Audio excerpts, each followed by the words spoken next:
E o texto que nós trabalharemos hoje é Marcos, capítulo 1, dos versículos de número 21 ao 28. Diz assim a palavra de Deus: Depois entraram em Cafarnaum e logo no sábado foi ele ensinar na sinagoga. Maravilhavam-se da sua doutrina, porque os ensinava com quem tem autoridade e não com os escribas. Não tardou que aparecesse na sinagoga um homem possesso de espírito imundo, o qual bradou: Que temos nós contigo, Jesus Nazareno? Vieste para perdermos? Bem sei quem és, o Santo de Deus. Mas Jesus repreendeu, dizendo: Cala-te e sai desse homem. Então o espírito imundo, agitando violentamente, bradando em alta voz, saiu dele. Todos se admiraram, a ponto de perguntarem entre si: Que vem ser isto? Uma nova doutrina? Com autoridade ele ordena aos espíritos imundos, e eles lhe obedecem.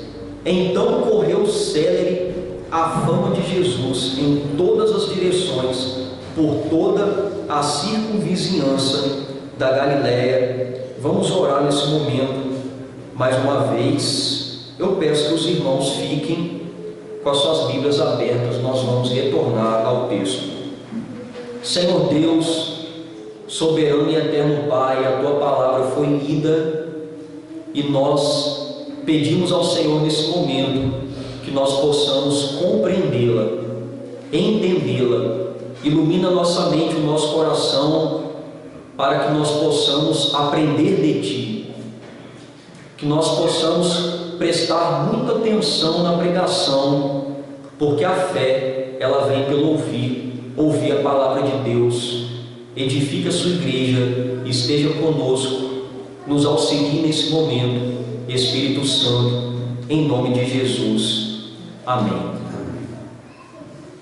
Irmãos, eu costumo estudar a Bíblia utilizando um dicionário. E segundo o dicionário Michaelis, um dicionário que eu tenho utilizado, a autoridade significa direito ou poder de mandar, de ordenar, de decidir, de fazer, obedecer. A autoridade. Para que alguém seja investido de autoridade, é necessário ser ou conquistar. Alguém precisa ser algo para ter autoridade, ou batalhar para conquistar e ser investido de autoridade. E essas pessoas, elas são investidas de autoridade com o intuito de realizar uma missão. Ninguém recebe ou tem autoridade para ficar à toa, mas para cumprir algo e colocar em prática essa autoridade. Uma vez que alguém possui, nós conseguimos ver tal autoridade por meio de quê? Por meio da vida, por meio daquilo que a pessoa fala, faz, por meio de suas ações. Uma comprovação, uma autenticação. Ele tem autoridade, ela tem autoridade. Autenticação. Como nós sabemos, este Evangelho é uma narrativa acerca da vida e obra do Senhor Jesus Cristo, escrito por um homem chamado João Marcos, entre o ano de 62 a 69 depois de Cristo.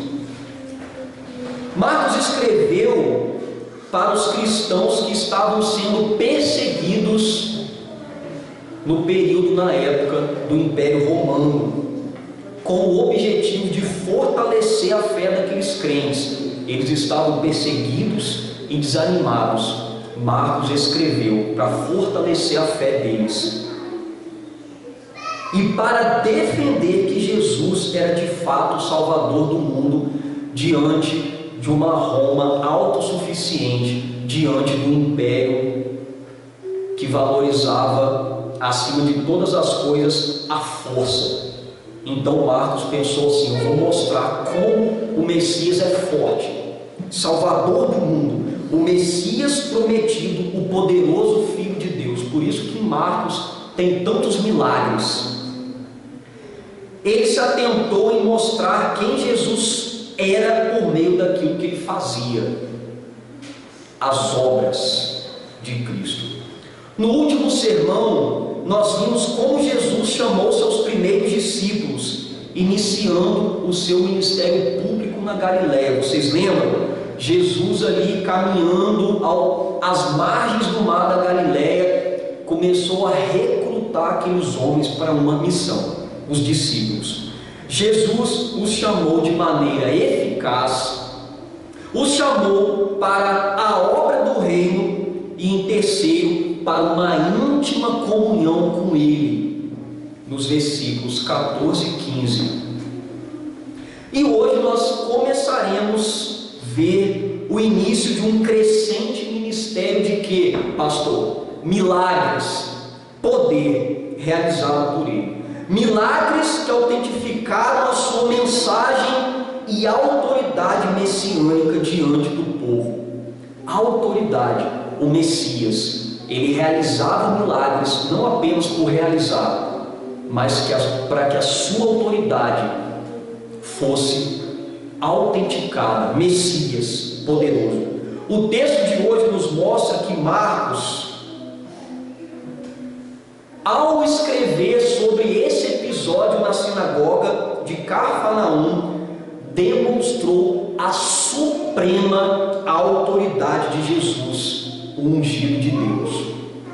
Logo, a autoridade de Jesus comprova a sua divindade e poder sobre o inimigo de nossas almas. Por isso eu proponho o seguinte tema: a autoridade do ungido de Deus.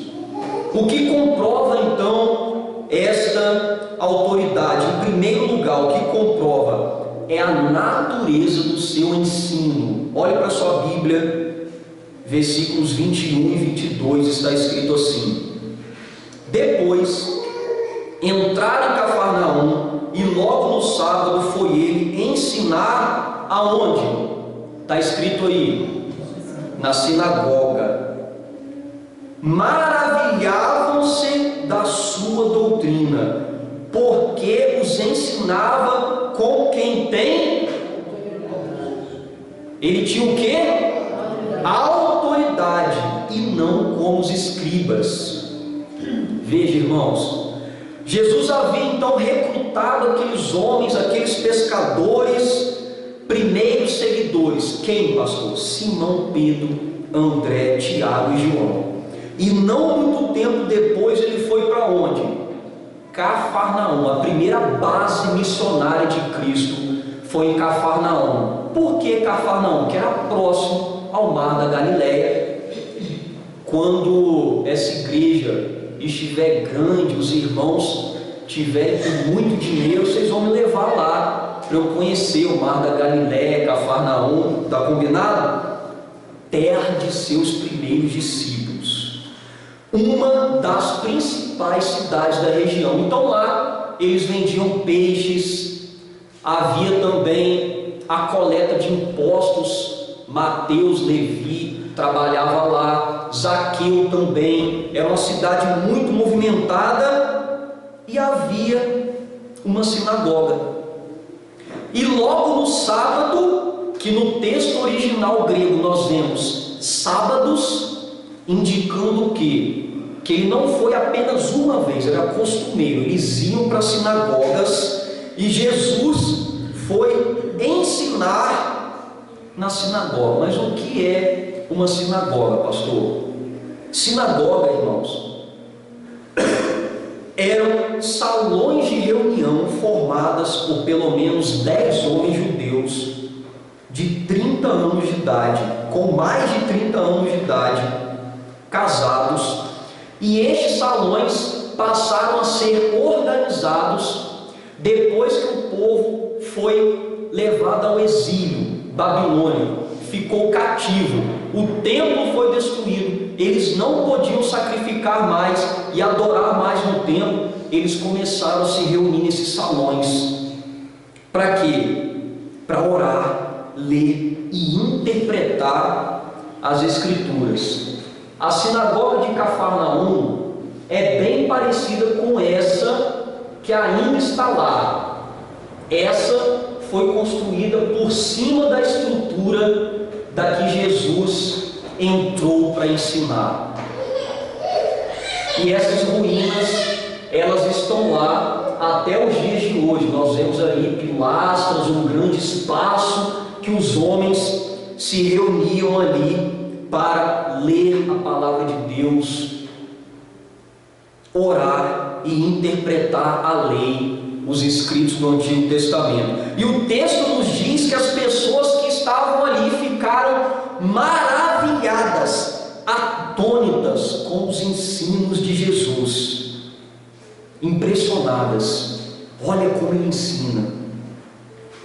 Por quê? Porque ele não ensinava como os escribas, mas ensinava com autoridade. Ele era diferente. Ele ensinava de maneira diferente. O ensino de Jesus era diferente de tudo que eles já haviam visto e ouvido. Jesus ensinava com autoridade, do grego exousia. Eu gosto muito dessa palavra, eu vou estar citando ela durante o sermão, não esqueça dela. Exousia. Jesus ensinava com exousia. Quando aparece dessa maneira no texto grego, é que ele ensinava de maneira que é própria a Deus, como a fonte de todo o poder e autoridade. Exousia, não com autoridade humana, mas com autoridade divina. Ele não ensinava por meio de outros mestres. Os escribas citavam outros mestres, outras pessoas. Ele ensinava por ele mesmo. Ele ensinava: eu digo, eu ordeno, sou eu que estou falando, não apenas por boca humana, mas por boca divina, não com a frieza dos escribas, mas com o fervor daquele que foi ungido e cheio com o Espírito Santo. Irmãos, os escribas, os mestres da lei, eram copistas profissionais. Eles faziam cópias das Escrituras, doutores, intérpretes da lei. Os mais importantes, que se assentavam nos primeiros lugares nas sinagogas, era como o Agno, assim, sentava aqui no primeiro lugar. Aqui está vazio. Se tivesse escriba aqui, eles iam sentar tudo aqui na frente, aqui, ó, com a Bíblia na mão, igual o Agno, assim. Porém, nós vemos uma grande diferença. Enquanto eles pudessem errar, Jesus, ele era inerrante, infalível no seu ensino. Enquanto eles pudessem proferir mentiras, Jesus dizia apenas a verdade, o Deus verdadeiro diante deles. Enquanto eles discutiam coisas fúteis, Jesus pregava o que? Fé e arrependimento. O reino chegou, se arrependa e creia. Enquanto eles discursavam por horas, pregavam de 2, 3 a 4 horas. Não vou fazer isso aqui hoje não, tá? No máximo 40 minutos, espero eu. Jesus era incisivo, enfático, enquanto seus ensinos eram secos e entediantes. Os de Jesus eram vivos e atrativos. Enquanto eles instruíam por vaidade, o mais importante, Jesus instruía por amor. E enquanto eles ensinavam por fontes falíveis, Jesus ensinava com uma autoridade infalível, exousia, por meio da sua mensagem que vinha direto do coração e da mente do Pai. Irmãos, a natureza do ensino de Jesus é a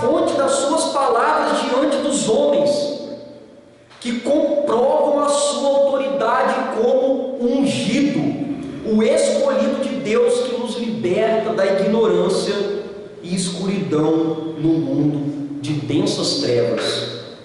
As palavras dele, a autoridade dele, como outrora disse Pedro: Senhor, para quem iremos?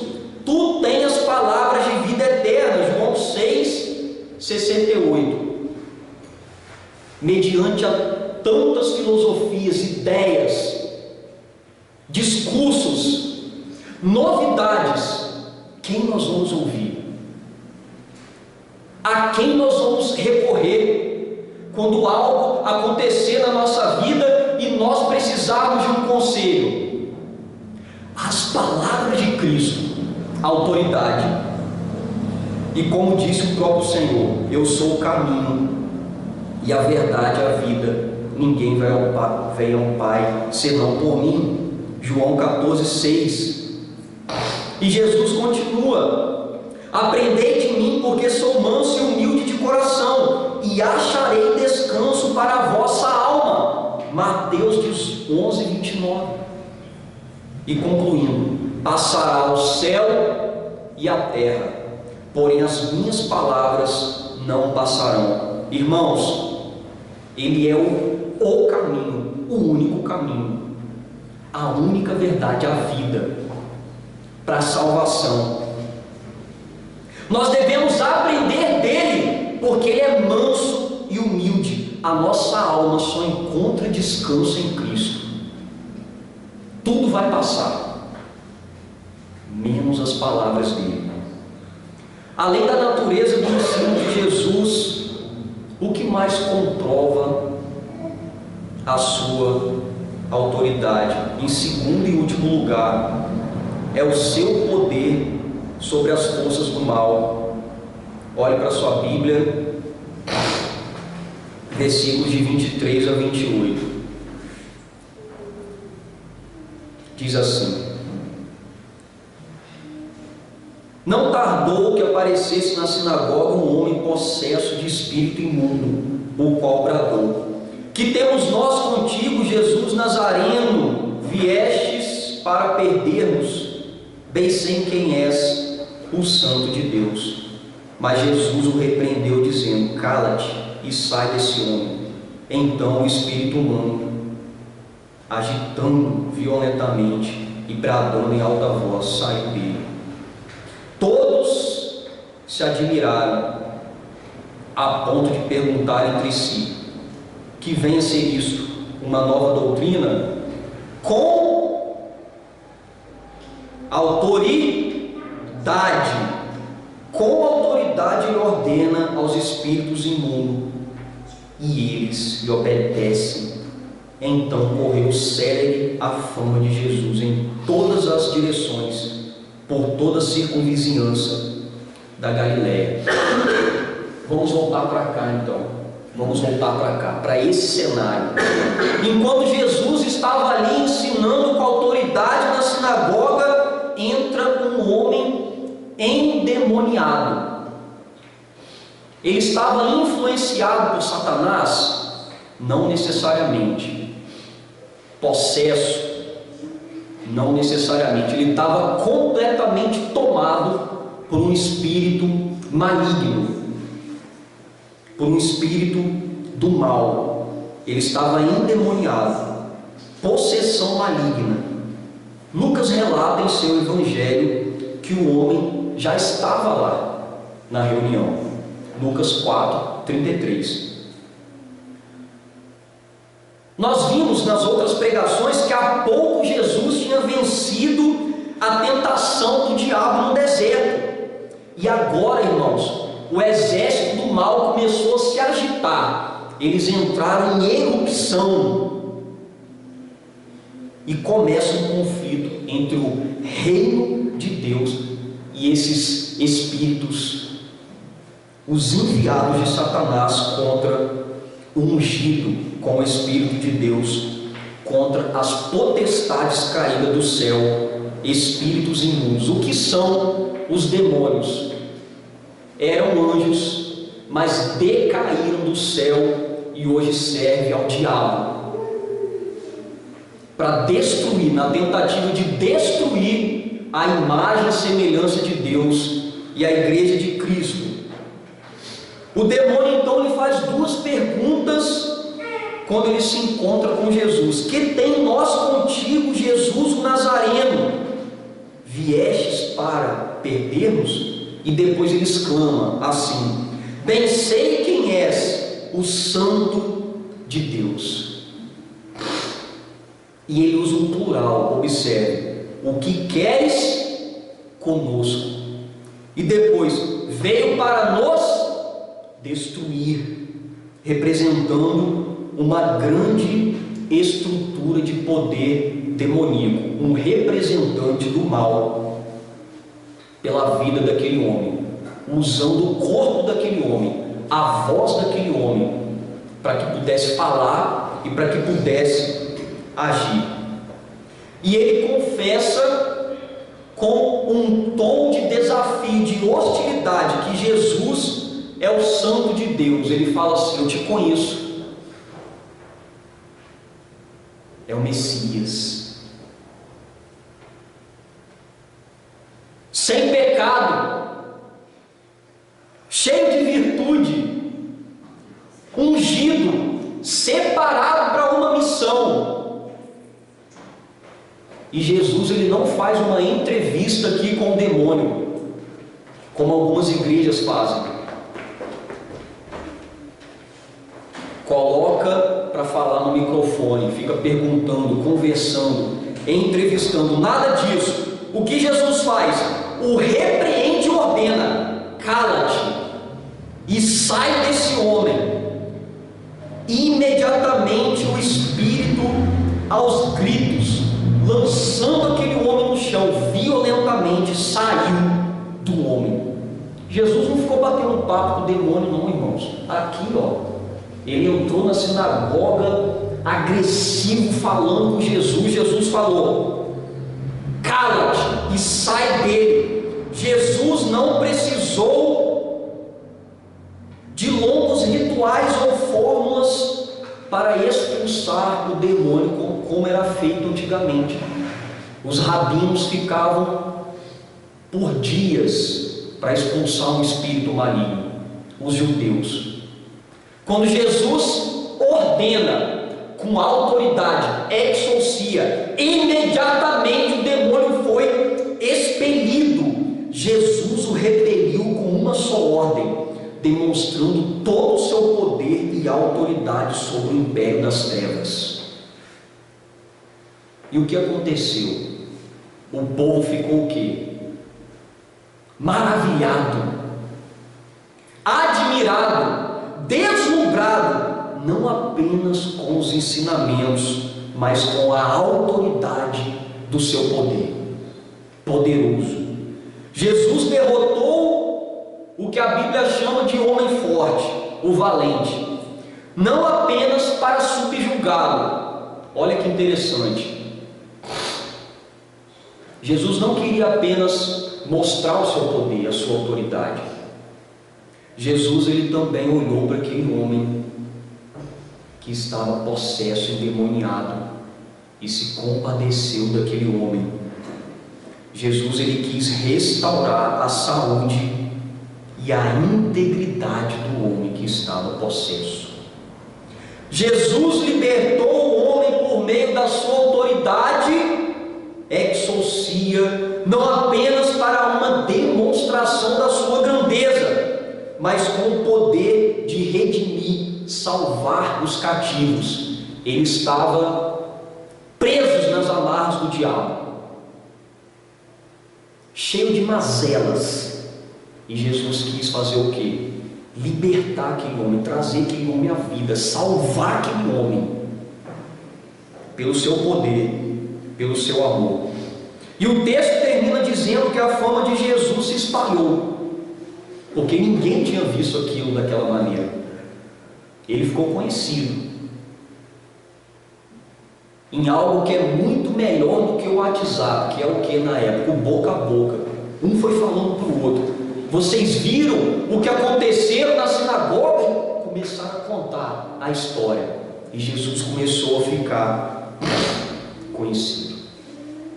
Interessante que o homem estava na sinagoga, Ele ouvia a lei, ouvia as Escrituras, mas só foi liberto quando teve um verdadeiro encontro com Cristo. O que nós aprendemos com isso? Existem muitas pessoas na igreja e nas igrejas ouvindo a palavra, mas só serão verdadeiramente libertas quando Cristo de fato as encontrarem. Conversão, salvação. Outra coisa que podemos aprender nesse texto: muitos negam a divindade de Cristo, e isso é muito sério. E isso nos mostra que a sua ignorância supera a ignorância dos demônios que a reconhecem. Os demônios olharam Cristo e falou: é o Santo de Deus. E muitos andam por aí rejeitando, não conseguem enxergar a divindade de Cristo. O poder de Jesus sobre as forças do mal comprova a sua autoridade como ungido de Deus, que, segundo João, se manifestou para destruir as obras do diabo. 1 João 3,8. Hoje de manhã eu brinquei com o Benjamin. Quando Jesus chegou na sinagoga, a festa acabou. Aí ele perguntou: qual festa? Aí eu falei: a festa do império das trevas. Aquelas pessoas passaram a ouvir a palavra de Deus pela boca do próprio Deus, e o poder e a autoridade de Cristo libertou os cativos naquele momento. E Lucas, ao dizer que Jesus foi ungido pelo Espírito, ele foi ungido para evangelizar os pobres, não apenas financeiramente, mas os pobres de espírito, proclamarem libertação aos cativos e restaurar as vistas dos cegos, para pôr em liberdade os oprimidos. Lucas 14:18. Irmãos, salvação, libertação, mediante o que foi exposto. O que podemos aprender do texto para nossas vidas, além do que já foi dito? Em primeiro lugar, Deus requer que você se renda completamente à autoridade de Cristo, crendo em teu coração e confessando como o único Senhor e Salvador. Você crê, depois você confessa. Como? Com a sua boca, com as suas atitudes. Se as suas atitudes não demonstrarem que você crê, essa fé, ela não é verdadeira, é uma fé falsa. A sua vida, ela tem que comprovar que você crê. Uma vida santa, de arrependimento de pecados. Cristo como seu Salvador e Senhor, não apenas Salvador, mas Senhor da sua vida. Se Ele é seu Salvador, Ele vai governar toda a sua vida. E se Ele for Senhor, é porque Ele te salvou. Ele requer que você se submeta ao seu ensino. E quando eu falo você, eu estou junto. Nós, as doces palavras de vida. A palavra do mundo, morte. A palavra de muitos filósofos obscurantistas, morte. Ideólogos, morte. Cristo, vida. Religiosos, morte. Cristo, vida.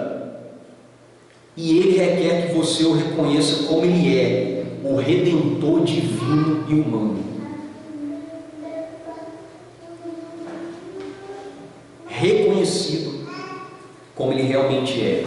Em segundo, ele requer o reconhecimento do seu senhorio, não apenas em partes, mas absolutamente em toda a tua vida. Ele quer ser Senhor de toda a sua vida, de toda a tua história.